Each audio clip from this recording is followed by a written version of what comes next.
Dans l'optique de créer une dynamique autour de la participation et de l'implication des jeunes sur les questions d'intérêt nationaux, une rencontre en date du vendredi 3 mars 2023 a rassemblé les membres du mouvement Génération Engagée ainsi que la délégation de l'honorable Aliou Gueye, membre du Conseil national de la transition du Mali. Le président Mokhtar Ousmane Sy n'a pas manqué de remercier l'honorable Gueye pour l'intérêt porté au mouvement dans sa démarche visant à consulter certaines sensibilités de la nation. Il l'a félicité pour sa récente nomination au sein de 7 institutions législatives du Mali avant de lui réitérer la disponibilité, l'ouverture et l'engagement du mouvement à soutenir sans faille toutes les initiatives pour le Mali.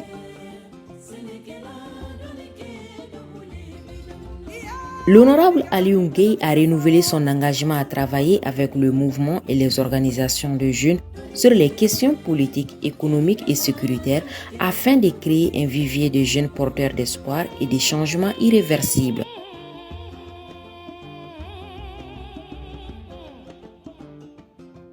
Il a par la suite remis au président du mouvement une copie du projet de loi de la constitution malienne, tout en espérant que les défis évoqués et les propositions de solutions faites permettront d'avoir un même élément de langage, mais aussi développer une dynamique participative pour inverser les tendances et mettre les questions de jeunesse au cœur de la transition. Cette rencontre a eu lieu suite à la sollicitation de l'honorable Aliou Gueye, membre du CNT, d'une rencontre avec la génération engagée pour échanger sur la situation du pays, mais aussi sur la nécessité de trouver des voies et moyens pour impliquer, favoriser la participation des jeunes dans le processus de réussite de notre transition. Et raison pour laquelle nous avons immédiatement répondu favorablement à cette demande. Et ça a été une démarche que nous avons appréciée à sa juste valeur parce que quand on voit que les acteurs de la transition se déplacent vers nous pour nous solliciter, vous savez, nous sommes dans un pays de respect. Nous sommes dans un pays où le respect et les démarches de confiance comptent énormément. Donc nous ne pouvons qu'être sensibles à une telle démarche et l'encourager à poursuivre cette dynamique en échangeant avec d'autres organisations de la société civile pour qu'on soit sûr qu'on parle d'une seule et même voix dans l'objectif de créer un cadre favorable à l'épanouissement des jeunes et futures générations. Le président de la transition, chef de l'État, son Excellence le colonel Assimi Goïta, a fortement interpellé la jeunesse. Il a dit que s'il échoue, c'est la jeunesse qui aura échoué et il pense que la jeunesse a une place prépondérante dans la réussite de la transition.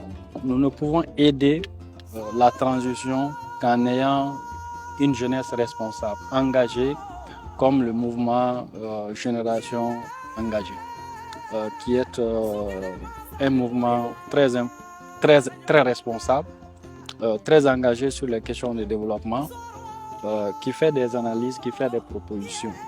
Donc j'ai estimé bon de les rencontrer pour qu'ensemble, le but de toutes ces rencontres, c'est de fédérer les initiatives pour la réussite de la transition. C'est aussi de faire en sorte que cette période de transition extrêmement difficile puisse être aussi une période de décision majeure pour les organisations de jeunesse, pour les organisations de la société civile. Aujourd'hui, on va vers une nouvelle constitution qui va retracer l'avenir des générations et des générations. Il faudrait que, en tant qu'organisation de jeunesse, nous puissions réfléchir comment faire en sorte que cette constitution puisse être sensible aux questions et préoccupations de la jeunesse.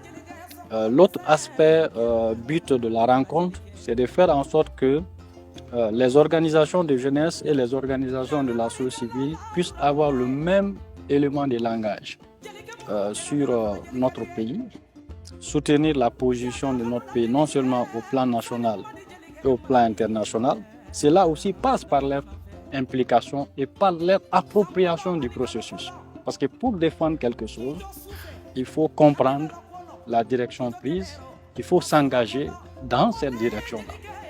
C'est plus qu'on peut le faire. Et on ne peut arriver à cela qu'avec une concertation, qu'avec une inclusion des uns et des autres pour que nous puissions parvenir à un résultat rapidement pour sortir notre pays Je pense que la jeunesse a un rôle très important à jouer dans le développement du Mali, dans la résolution des problèmes du Mali, les questions de paix, les questions de sécurité, les questions de santé, les questions de respect même des droits humains. Donc la jeunesse doit être au cœur de ce processus et elle ne peut l'être que si elle est mieux organisée, mieux impliquée et qu'on puisse créer un cadre pour la protéger dans ce qu'elle fait, dans ce qu'elle dit, dans ce qu'elle pense. Donc je pense que tout ce travail-là doit être pris en charge par l'ensemble des organisations de jeunesse. Et nous sommes vraiment résolument engagés dans ce combat. La jeunesse malienne est pleine de talents, mais il y a des blocages. Il faut lever ces blocages pour qu'on puisse laisser voir des talents s'exprimer. Et je pense que ça doit être aujourd'hui le combat de la transition et ça ne peut être qu'au bénéfice de la jeunesse malienne.